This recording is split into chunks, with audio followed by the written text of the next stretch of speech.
Okay, what's up, everybody? Good morning. Welcome to a Monday edition of Morning Scone, presented by Brock, the Baton Rouge Orthopedic Clinic, Parish Construction and Roofing. If you need an orthopedist, you go to Brock. If you need a roof, you call the winner of the best roofing company in the best of Baton Rouge, Parish Construction and Roofing. Unique physique, unique aesthetics, and wellness. Restored Motions, restoredmotions.com. Boat Brothers Premium Cigars. Code MAT15, MAT15, MAT15 for 15% off your order. And, of course, we welcome FMOL Health, Our Lady of the Lake, championship health partner of LSU Athletics.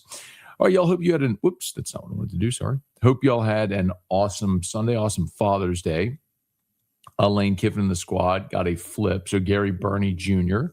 is a wide receiver from Parkway up in Bossier City and had been previously committed to the University of Houston. So he's a 3-star. It continues to sort of underscore what I have been talking about here for quite a while with how they're building this class. So you look at Gary Burney, he's 6'3", 190. Big dude, tons of upside. They like him a lot. He's also the lowest graded commit in the class right now.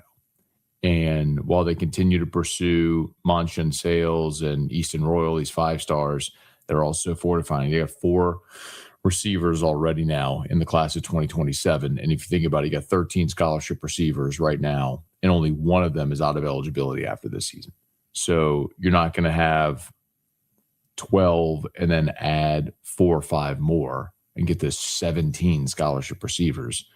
So they're going to anticipate, obviously, turnover after the year. So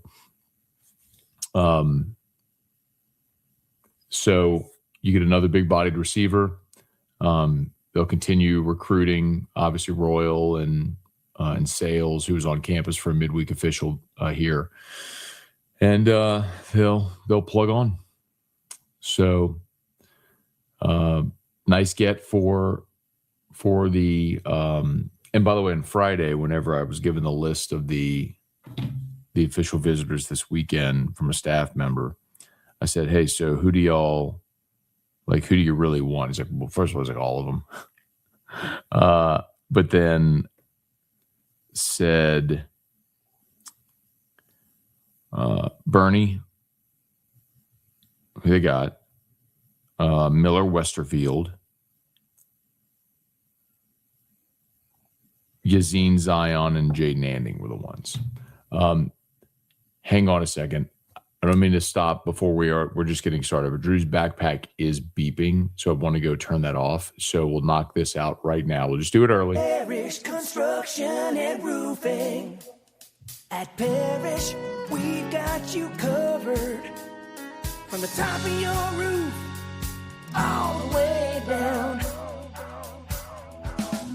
Parish Construction and Roofing. Parish built. Parish built. Parish built. From your hometown. ParishBuilt.com.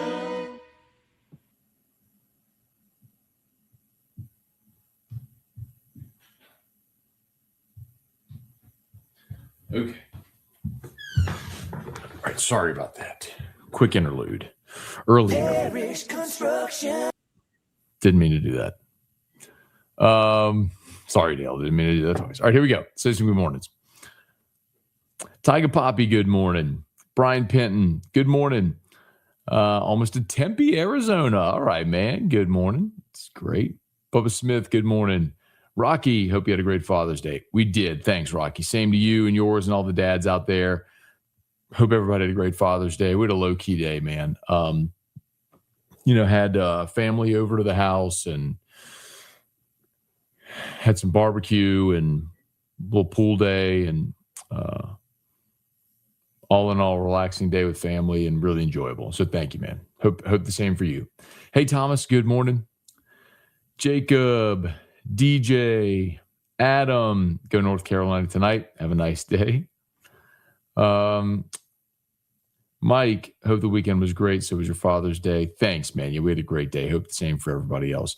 Was interesting to watch the U.S. Open and to see Wyndham Clark.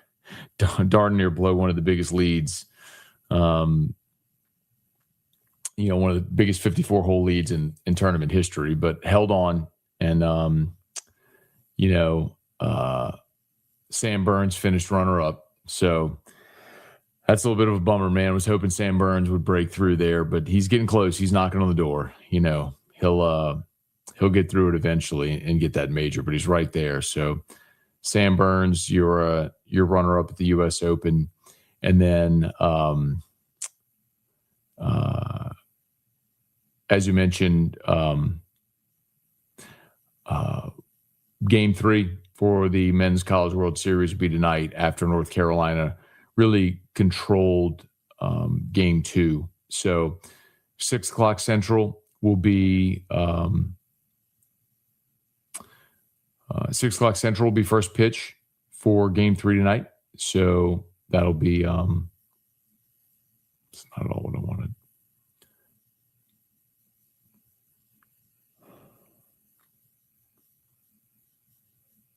So interesting, that was the first time Oklahoma had lost in 9 games. So they've been on a roll in they've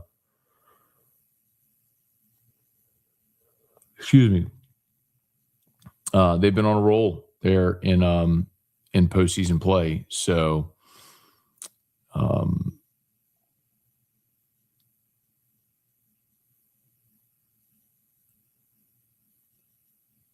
incredible, Caden Glauber, the freshman who pitched, he's made 29 appearances for North Carolina, and North Carolina's won all 29 games in which he's appeared. So 6-2 was the final in Game 2. So decisive Game 3 tonight with Oklahoma and North Carolina. Hey, Ben, good morning. Casey, good morning. Brad, good morning. How was your steak yesterday? So I grilled the steak Saturday night. I went to the store and got a Wagyu ribeye and threw it on the grill. So it was delicious. Way too much food, more than I could eat all in one sitting, but it was awesome. Hey, Rex. Dexton, good morning. Hey, Dalen. What up, G? Seems like Easton staying committed to Texas after his post. Early, you never know. Yeah, so here's the point that I made about that last week. Easton Royal made his official visit to Texas this weekend, just like Ahmad Hudson made his official to LSU this weekend. So put the shoe on the other foot. As uneasy as LSU fans were to see Easton Roy or Ahmad Hudson go take the official visit to Nebraska and posting pictures in the uniform and all that stuff, knowing they were getting him on an OV this weekend, how good did you feel about that? Well, obviously really good. He left Nebraska without committing. He's taking his official to LSU. Obviously, he was going to have a great trip and all that stuff. So the same thing should be true from the Texas perspective on Easton Royal. So Easton took the visit to LSU, had a great time, all that stuff. He's getting a lot of pressure from people in state. And then you get him to the place where he's committed, and they roll out the red carpet, and you see all that stuff. Well, he's not going to go and not take pictures in the uniform. He's not going to go and not enjoy his official visit. So, the thing is, what happens between now and December, right? Whenever you sign, and it's a long way to go between now and December. So they'll keep pushing. There you go, Thomas. Day 11. Eddie, with another wide receiver commitment, what does that Easton? I guess you mean, what does that mean for Easton Royal? Nothing. So again, I'm trying to find a new way to say the same thing so I don't just keep saying the same thing. But this staff has a very clear process with how they're building the roster. With respect to high school athletes, they are going to go after 2 types. Either high-level immediate impact guys like Lamar Brown, Richard Anderson, Ahmad Hudson, those guys. Or players that they can get here for little to no money that they think are high-character guys that are willing to stay and wait and grow and develop and build some roster continuity. In adding Gary Burney, who's a 3-star, by all accounts pretty raw, more of a, hey, come in and build or grow and develop, right? You add that guy, not expecting year one for him to make a pop, and you're probably getting him here for little or no financial investment. Great. And if he stays for 3 years, 4 years, and ends up becoming a really good player, awesome. And if he leaves after 1 year, well, you haven't lost anything financially. So adding a player that you see as someone that's going to build for depth does nothing to dissuade you from adding a player that you think is an immediate impact guy at the same position. I think the bigger question is, what does it mean for the portal guys they added in January? Because they went and added 9 receivers via the portal. Well, only one of those, Jace Brown, is out of eligibility after this year. So the assumption is a lot of those guys will either go pro or transfer again or whatever the case may be. Falcon with a hat, good morning. Go Tigers. Hey, Bobby, good morning. Eddie, so I just talked about that one. Let's see. Devin, good morning. Hey, Dale, good morning. Heard you mention Crystal yesterday, but don't see our logo. What's the story? Yeah, no biggie at all. Still talking plenty about Crystal. I added FMOL, right? And this had gotten kind of clumped together. So I need to redo the – well, Erica helped me out a bunch.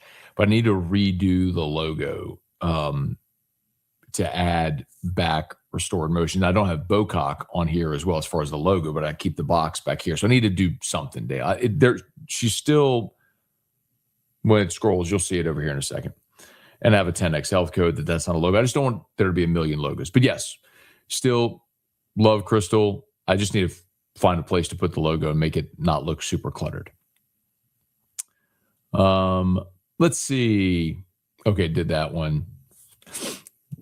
The record of 172. So disappointed that I let it slip away. Hey, Rick, good morning. Happy belated Father's Day to you as well and all the dads. Hey, Dad, good morning. Got to see Dad and Gramps over at the house yesterday. Mama Scone still recovering from her shoulder surgery, so Dad and Gramps came over yesterday. It was great to see him. Yeah, thank you, Adam. Appreciate it. Yep, Drew Brees. If you missed it on Friday, we announced Drew Brees is a new partner in Parrish Construction and Roofing. So we're excited about it, man. That was a long process to get that across the finish line. We're super grateful for Drew's willingness to consider it and then ultimately go through that journey and the patience it took to get that done. But we're excited. So just to be clear again, Drew Brees is not a paid endorser. Like, we're not just paying him a check to read scripts and stuff. He's a partner in the company. Like, he's an equity partner in the company now. So we're thrilled to have him, man. Hey, boys. Good morning from Long Beach, Mississippi. Let's see. Good morning, Matt. Celebrating my first Father's Day and now my birthday today. Love that, man. Well, happy birthday. Happy belated Father's Day and happy birthday. Hope it's a great one. Hope all your wishes come true when you blow out those candles, man. Hope it's a great day. Tiger Diver, good morning. Do you think Easton Royal flips? I would read less into LSU taking the other receiver commitments and more into LSU bringing Monshun sales to campus. Now, when I talk to folks around LSU, they feel like they're still in the mix and they're confident and all that stuff. And I think, financially, they'll make it make sense for Easton Royal and all that stuff. I think there are maybe some external forces pulling on Easton Royal that are trying to get him to leave town. So I think if it were just Easton Royal's, Dale, restored motions. I think if it were just Easton Royal's decision, I do think he'd flip. I think he's got a lot of people in his ear, and so it'll be interesting to see where it goes. You're asking point blank, do I think he flips? I don't know. I don't have the answer to that. I'm just telling you candidly. Like, if I had the answer, I would tell you, but I don't. But it's very clear they're trying to add an elite receiver in this class, which is why they're going after sales as well. Hey, Kelly, good morning. Q, what up, man? Good morning. Hey, Brett, good morning. Manny, good morning. CWS Game 3. More baseball. Hey, Michael. SEC Network was showing 2025 LSU at Ole Miss this morning while at the gym. Way to start a nice stormy day here in Central Arkansas. Yeah, that was not the most pleasant game to watch. Some real missed opportunities in that game, man. The ball to Xavion when he was wide open, that Nuss underthrew at a defender falling at his feet, and he threw it toward the middle of the field. Caught it for like 50 yards, but would have been a walk-in touchdown. The one, was it Brown or Anderson later that was open? It was behind the defender. The pick six that got nullified. Oh, God. Had your opportunities in that one. Hey, Ryan, Amanda Guidry, good morning. Ryan Moore, good morning. Did have a great Father's Day. Hope the same for all the dads out there. And thank you for the Team Drew shout out. Hey, Robbie, good morning. Would you like to see the Pelicans make a big move in the draft tomorrow night, like trading Trey Murphy since they don't have a first-round pick? Well, so I want to see them make a big move. Is it a draft day trade? Like there have been some reports. We talked about one last week about the Pels lobbying to get into the top 10. That could certainly be a way to do it. There have also been trade rumors about potentially the Pels getting the mix for Jaylen Brown. I know some here mentioned about Ja Morant. I think the good news is they're trying to be aggressive to add another star player around the two young rookies that they drafted last year that they feel like they can build around. So what does that cost you? I don't know. But Trey, Herb, I mean, the list of good young talent on this team, I mean, that's what's going to have to be involved in a trade, right?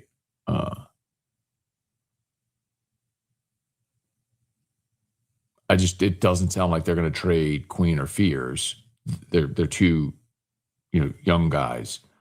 And so if you're going to build around those guys, and great, what do you need? Well, you need a big. And that was the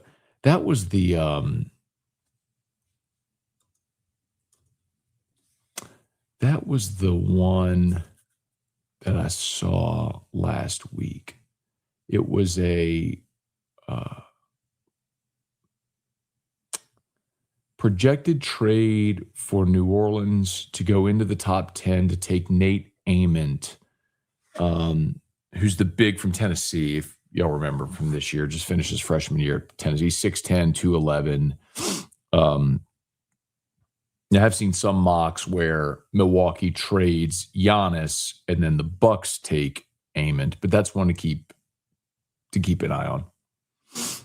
Thomas, happy birthday to my granddaughter, Evelyn Louise, big number 4. Love that. Well, happy birthday to Evelyn Louise. Hope she has an awesome day. Gets all the cake she wants and all the presents she wants, and all of her hopes and dreams come true today. That's awesome, man. Well, happy birthday to Evelyn. Evelyn Louise.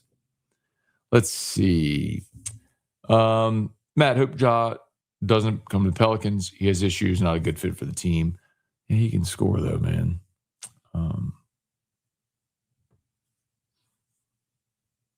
I wouldn't be opposed to adding Ja Morant. It's just a matter of what cost, right? Hey, Brad, good morning. Rocky, good morning. Mark, play the clip, Matt. I'm starting to see why you've been playing it. Roster building has changed. I think I've done a good job of hammering that into everybody's brain about how they're going about doing it. And just with every roster move that Kiffin and the staff makes, it's just very obvious what they're doing. And I want to be clear. I'm not sitting here like pumping my fist going, yeah, this is the way to do it. I'm not telling you it's going to work. I'm not telling you it's the right way to do it. I'm just telling you that it's clear the way they're doing it. And it's different from the way the previous staff did it. And I'm not saying their way was bad, because I think there's different, and this is different than what Kurt Cignetti's doing at Indiana, and he just won a national championship. So, I think it's just you come up with what system and process you think is best to build a roster, and then you go implement it. And then you try to coach that roster and try to win. And it's just clear what they're doing. So we'll see. We'll see if it works. Man. Oh, gosh. Michael Thacker, good morning. Morning Scone's looking like NASCAR. Congrats on the success people wanted to support. Not quite yet, NASCAR, but yeah, man, I love all of our great partners. And look, when my friends at Our Lady of the Lake reached out, I'm like, hey, we want to be a part of Morning Scone. I mean, they already advertise on AFR and Locked On, and yeah, they're like, we want to do Morning Scone too. I'm like, come on, love it, let's do it. So, thrilled to have them. Hey, Leslie, good morning. Boring Tiger fan. Matt, can you wish my daughter Camille happy birthday? We listen every morning. That is awesome. I love it. Well, happy birthday to Camille. Shout out. I hope it's a great day. Hope you get cake and ice cream and presents and all things. We had lots of birthdays today, man. That's great. All these June birthdays. But happy birthday to Camille. Hope it's an awesome one. And hope you have the best day ever. Hey, Dalen, love the new thumbnails for Morning Scone. Thank you, man. All right, Camille's 12 today. That's awesome. Well, happy 12th birthday. One more year till she's a teenager. Hey, Patrick, good morning. Excuse me, Morgan. Any news about the team Will Wade's building, like the RJ Lewis situation? No, I think Will was right to say it this way, too. Like, we'll know by the start of school, how what those guys are. Like, the formal additions are the players that are the ones that LSU has already announced, right, that are enrolled, are the ones that were college transfers with eligibility. So it's 4 or 5. I lost track, y'all. Give me 1 second. I think it's 4 or 5 that they've formally announced.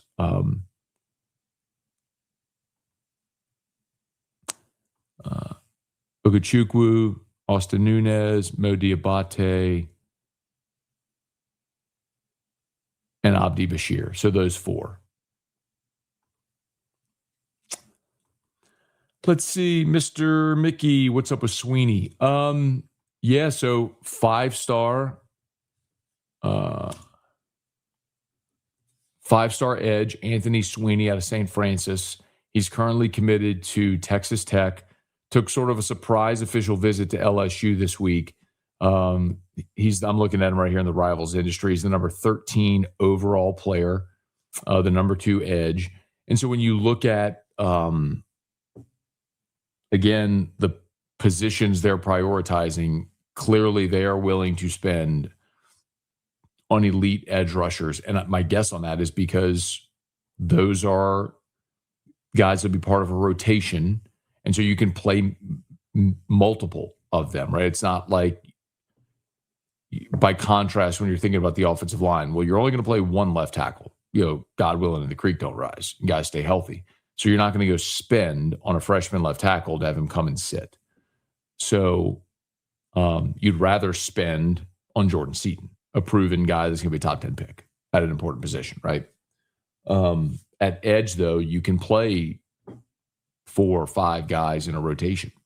So you will spend on Lamar Brown and Trenton Henderson last year. And when you go into the portal and get Iman Mielen and Jordan Ross. And then this year, adding, KJ Green to this class. So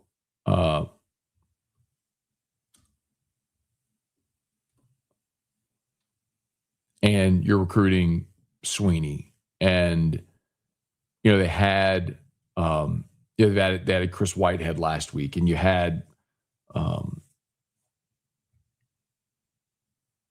Abraham Cisse on campus. So they've clearly been pushing hard to add more elite edge rushers in this class. Elite edge rushers and receivers for sure. Hey, John, good morning. What NFL rookie do you predict will have the best fantasy football year? I don't know if Love will be as great as some think, but who knows?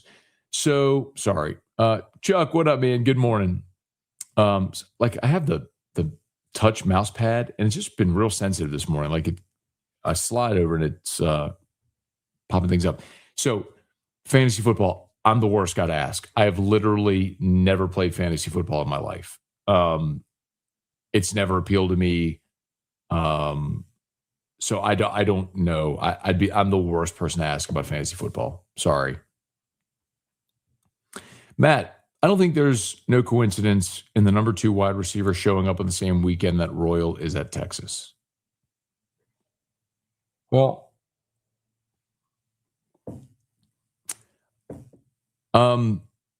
this is the last OV weekend, so it was really like your last shot. So I wouldn't read too much into the timing of that, of like it being while Easton Royal is at Texas. I don't think that has anything to do with it. I think it's more you're making sure that you have all your ducks in a row. And so if you're not going to get Easton Royal, you still want to be targeting elite receivers. And so you got Monshun Sales to campus. Great. Put on the hard press. And if Royal wants to come, awesome. And if he doesn't and you get Sales, great. And if neither of them come, then in January, you go sign the best receiver in the portal. Again, like we just can't be romantic about the way things were and how you'd build a roster. It's just different. You have many different avenues now to get great players. You just have to make sure you get a great player at the position you need, regardless of how it comes. Let's see. TJ, good morning. Been watching highlights from the transfer. In your personal opinion, name one wide receiver that could have a great season besides Watkins. Yeah.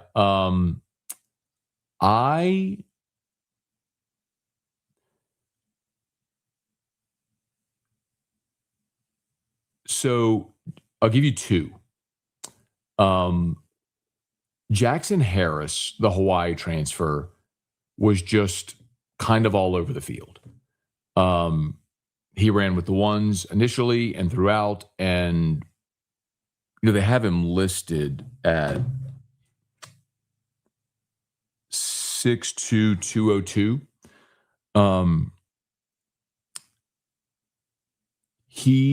He's one I would tell you keep an eye on, because just clearly a veteran receiver who's made a bunch of plays and lots of productivity at Hawaii.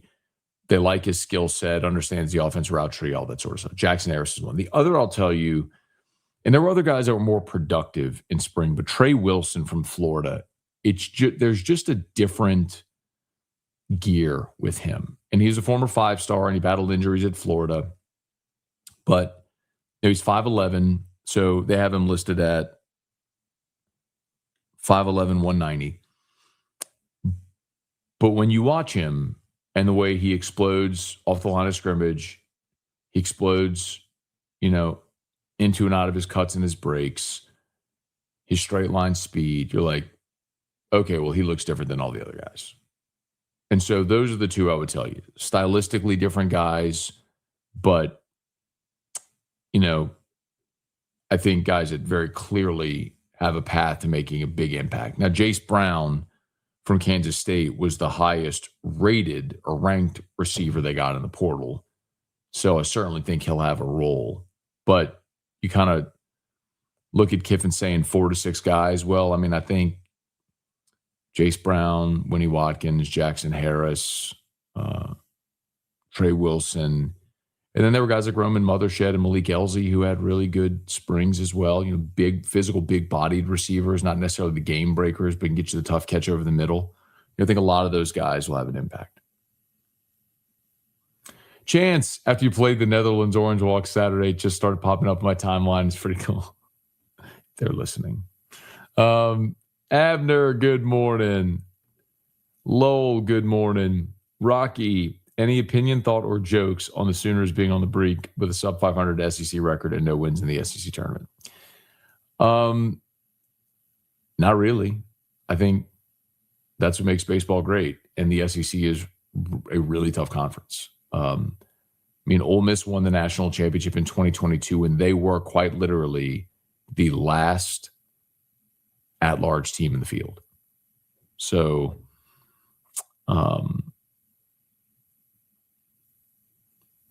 SEC's tough. It's a meat grinder. You make it through it. Hopefully you get a good draw and play your best baseball in the postseason. And Skip Johnson's team is doing that.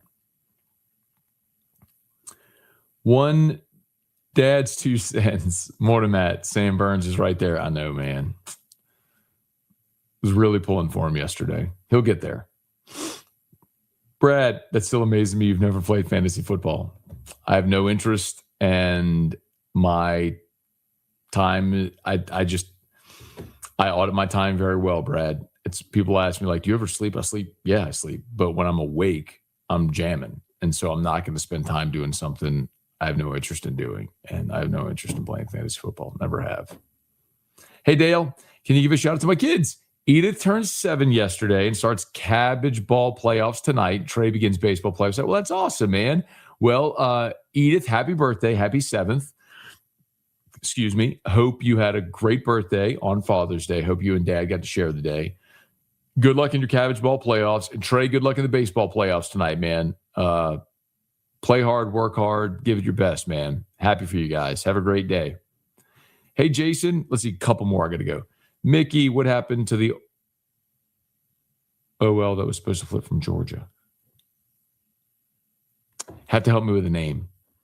Do you think Zach Grace had more ability than just blocking that hasn't been unlocked yet? Maybe. I just don't think that's – it was funny. One of the scrimmages we got to see in Tiger Stadium, there were like 3 straight plays where they threw the ball to Zach Grace. But I think that's going to be his role. And you have him for 2 years, by the way. And my understanding is Zach doesn't tend to be here for 2 years. So, the H-back, blocking type tight end H-back role is what I think what you'd expect there. Anything you get from Zach as far as offensive productivity is lanyard, but just look at all the weapons you have offensively all over, man. Let him play his role. Deborah, good morning. All right, we're done. Y'all, please smash the like button, subscribe to the channel, Facebook, like the page, share the post. If you're on podcast, please subscribe on your favorite podcast app. Rate us, leave a review. All of our great sponsors are linked in the description on YouTube and on podcast. All right, Locked on LSU is live. We'll see you for AFR3. Y'all have a great day. Peace. I'm out.